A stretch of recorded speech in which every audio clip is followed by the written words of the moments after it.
How many times do you find yourself saying, how many times do I have to tell you? I'm on repeat. I feel like I've just told you this. Why do I have to keep on saying this? Get your shoes, get your school bag. How hard can it be?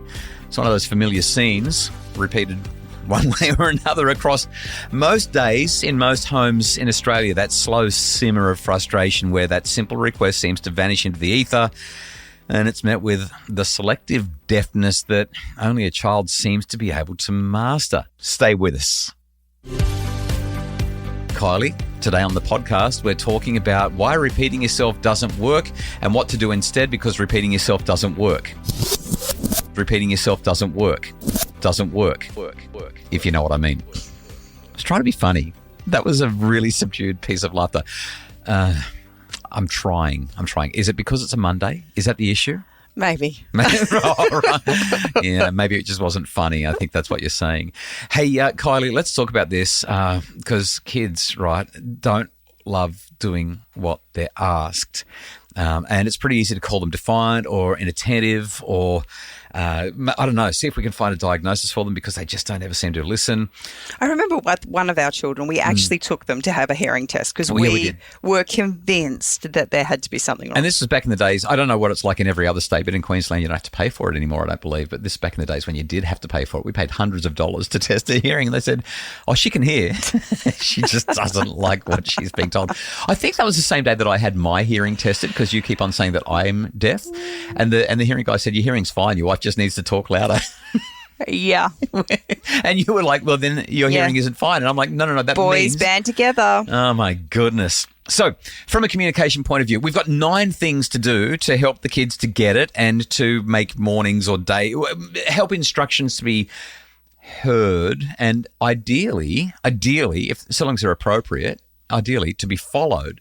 So the challenge we've got here is that I would suggest that most parents expect that if there is no hearing challenge, I make a request, it's heard, and then I want an instant action. I want an instant response. I want an acknowledgement, number one, that they've heard it, and number two, that they will then go and do what I've requested them. Yeah, and that's how psychologists would describe the hearing process, right? It's a linear process. You work out what you want to say, you say it, it comes out of your mouth. The other person's ears hear it, brain interprets it, and then you get the response. Ideally, they act, they do the thing that you asked them to do. But communication with children is different to that. I mean, it's far more nuanced. I'm going to sound all flowery and poetic for a second. It's a dynamic dance, Kylie, and it requires more than just the sending and receiving and the encoding and the decoding. Like, I just want to go back to mornings for a sec. You say to your child, I need you to put on your shoes. Put on your shoes, please. Go and get your shoes. Put them on. That's the opening move. So your child then has to receive the message and decode it and understand what you're asking, and then they provide feedback, ideally with a nod or an okay, mum, or they just walk towards their shoes, wherever the shoes might be, because who knows where they could be, and they start to put them on. And our job is to be attuned to their feedback in case there's a problem.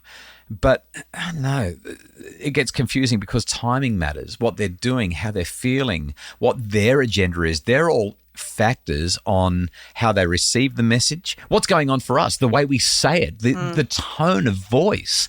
All of these things interfere with how the message is both sent and received, regardless of how clear the words actually are. One of our children specifically, she really struggles if we sound hurried. Yes. She doesn't cope with the sense that she's been moved on too quickly. She really likes things to be calm, they need to be collected, and we need to kind of do things in a really even tone for her to respond positively. Like, our kids have so many different little nuances, so many different ways that they interpret the communication that we give them.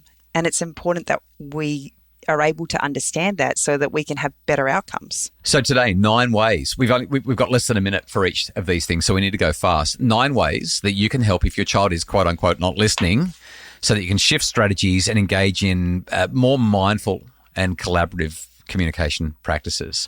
Okay, so number one, you've got to make sure you've got their attention to start with. Before you start speaking, literally, so often we just start shouting things from one room to another room and expect that will be enough. And that's a major problem.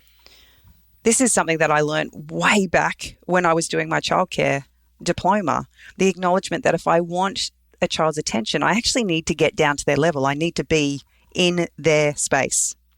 It's imperative for effective communication. So I'm going to suggest 4 things to help to get, no, 3 things, just 3 things. Number 1, say their name. So if there's some sort of naming, if there's a personalized invitation, if there's a clear signal that you're about to say something and you want their attention for it, the name is the best way to go. I'll say Kylie, and then you look at me. Okay, and that's the second thing. Once you've said the name of the person that you want to talk to, press the pause button, give them a minute or a moment, give them a beat or a breath to disengage from whatever it is that they're currently doing and shift their focus to you. Eye contact is the signal that they're with you. Once you've met eyes, that's when you know you can continue. Sometimes as well, it's really helpful if you're not getting the eye contact or if they're not stopping what they're doing or they've ignored you calling their name, gentle touch, elbow, shoulder, leg, hey, kiddo. You mention their name, you're touching them now, and then they look at you because there's that added level of making sure that you have their attention before you speak.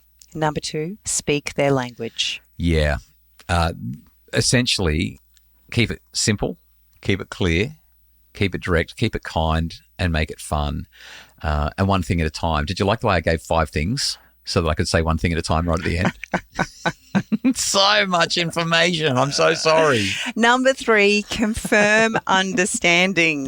Hang on a sec. Before we do that, this one also goes with the previous one, but it kind of segues into confirming understanding as well. If you're going to speak their language, I think it's really important that we engage their thinking.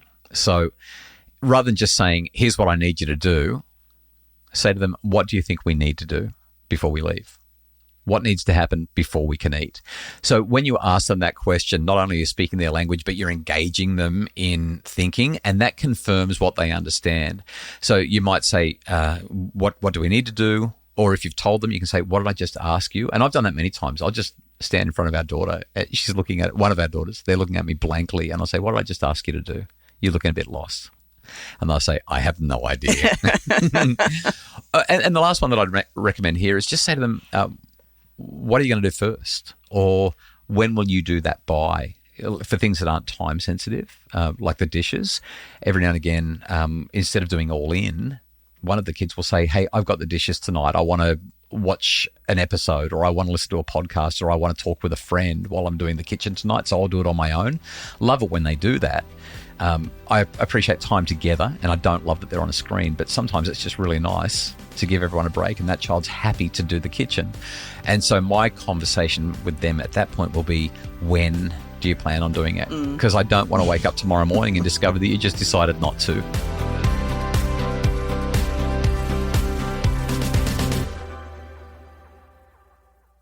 Number 4, read the non-verbal cues. This simply means paying attention to them. Like, their body will tell you how they're feeling. Sometimes they don't need to communicate out loud. Their face, their shoulders, their movements will tell you if they're feeling confused or overwhelmed, or if they're resistant, and you can adjust. Or if they're not listening. Yeah, and you can adjust your approach accordingly by going back to number 1 and making sure you have their attention before you speak.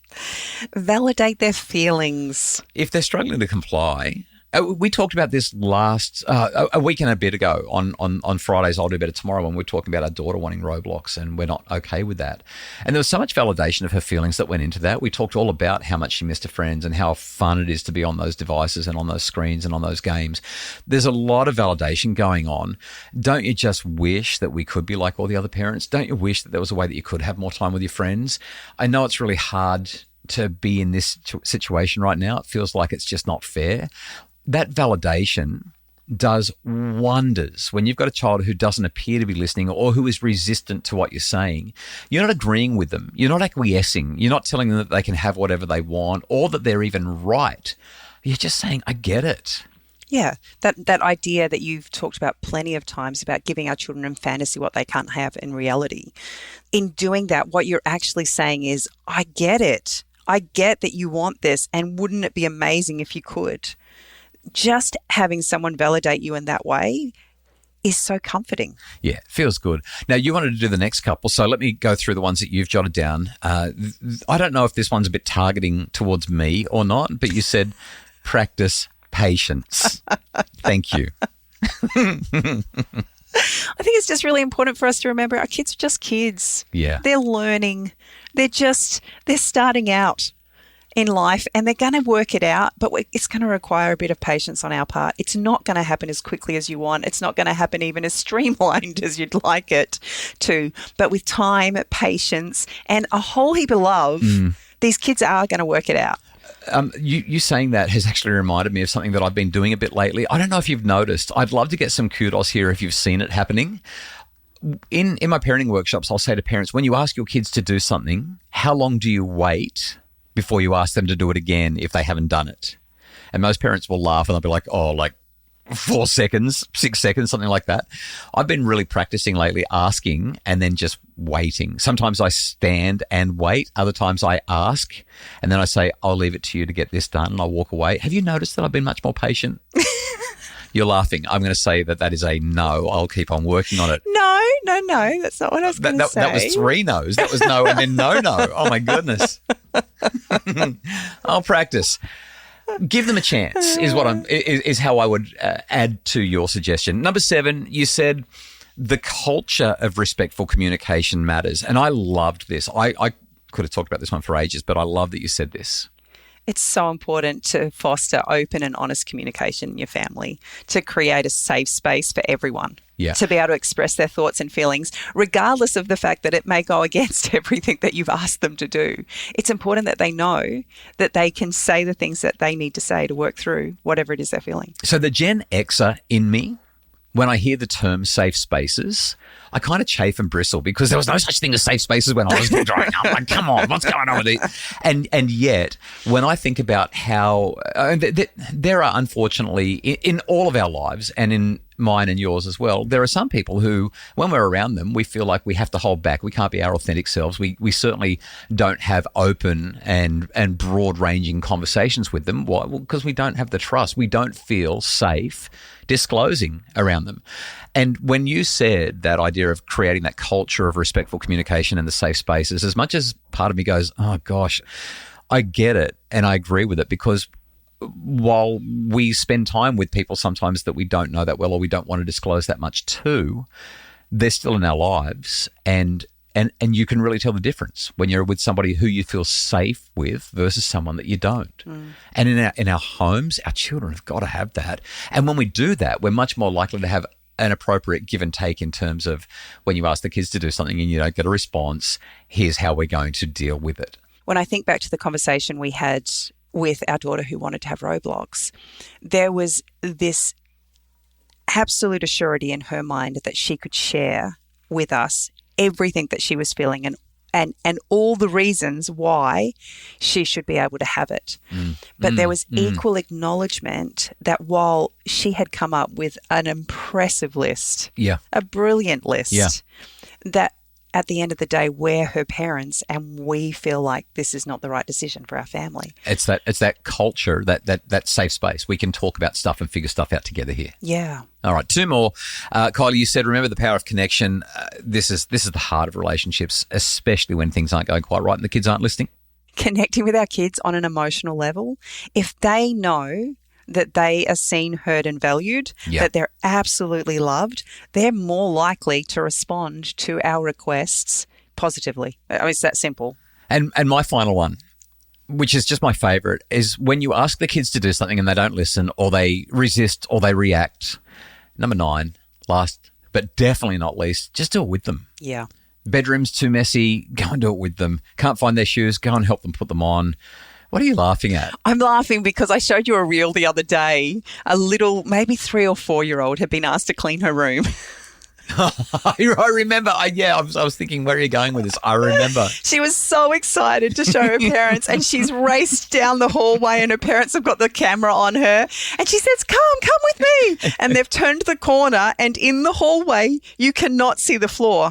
All of her toys are now in the hallway. And all the of her clothes, I'm sure. Everything from her room was in the hallway. Come. And she walks into her room, and it is sparkling.